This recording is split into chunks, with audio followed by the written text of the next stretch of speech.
নমস্কার বন্ধুরা। পশ্চিমবঙ্গের রাজ্য সরকারি কর্মচারী ও পেনশনারদের মহার্ঘ ভাতার অপেক্ষার অবসান ঘটল।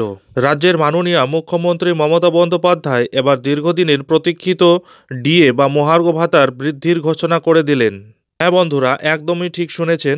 সম্পূর্ণ বিষয়টি নিয়ে আলোচনা করব এই ভিডিওর মাধ্যমে, তাই ভিডিওটি স্কিপ না করে শুরু থেকে শেষ পর্যন্ত অবশ্যই দেখুন এবং চ্যানেলে নতুন হলে চ্যানেলটিকে সাবস্ক্রাইব করে বেল আইকনটি বাজিয়ে অল নোটিফিকেশন অন করে দিন। বন্ধুরা, দিল্লি থেকে ফিরতেই বড় ঘোষণা করে সকলকে চমকে দিলেন পশ্চিমবঙ্গের মুখ্যমন্ত্রী মমতা বন্দ্যোপাধ্যায়। হাতে গোনা আর মাত্র কয়েকটা দিন বাকি, তারপরেই আসবে বড়দিন। অন্যদিকে নতুন বছরকে স্বাগত জানানোর জন্য তৈরি হচ্ছেন দেশবাসী। এরই মাঝে বড় ঘোষণা করে দিলেন বাংলার মুখ্যমন্ত্রী মমতা বন্দ্যোপাধ্যায়। আর এই ঘোষণা ডিএ সংক্রান্ত।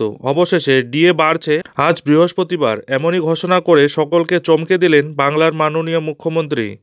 এখন স্বাভাবিকভাবেই প্রশ্ন উঠছে যে কাদের কাদের এই ডিএ বা মহার্ঘ ভাতা বাড়লো। শুধু তাই নয়, কত শতাংশ ডিএ বাড়লো সেটা নিয়েও উঠছে প্রশ্ন।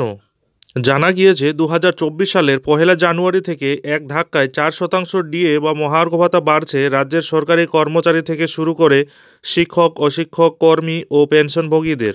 হ্যাঁ, একদম ঠিক শুনেছেন বন্ধুরা। প্রসঙ্গত, যত সময় এগিয়েছে বাংলার সরকারি কর্মচারীরা ডিএ বা মহার্ঘ ভাতা নিয়ে আন্দোলনের ঝাঁজ ততই বাড়িয়েছেন। আন্দোলনকারীদের হুঁশিয়ারি ছিল, ডিএ আন্দোলন চলবেই যতক্ষণ না পশ্চিমবঙ্গ সরকার রাজ্য সরকারি কর্মচারীদের দাবি মেনে না নিচ্ছেন, ততদিন এই আন্দোলন চলবে। প্রশ্ন উঠছে, তবে কি দীর্ঘ আন্দোলনের ফল হাতে নাতে পেলেন সরকারি কর্মচারীরা? এদিকে ডিএ বাড়ানোর ঘোষণা করেই রাজ্যের মুখ্যমন্ত্রী মমতা বন্দ্যোপাধ্যায় আবারও জানান, ডিএ দেওয়া কিন্তু বাধ্যতামূলক নয়, এটি একটি বিকল্প মাত্র। আর এটা দিতে আমাদের সরকারের 2400 কোটি টাকা খরচ হবে। আমাদের এই সিদ্ধান্তের কারণে উপকৃত হবেন রাজ্যের 14 লক্ষ কর্মী।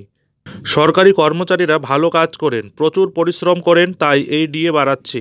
2024 সালের জানুয়ারি থেকে ষষ্ঠ বেতন কমিশনের আওতায় 10% হারে ডিএ পাবেন পশ্চিমবঙ্গের রাজ্য সরকারি কর্মচারী, অবসরপ্রাপ্ত রাজ্য সরকারি কর্মচারীরা।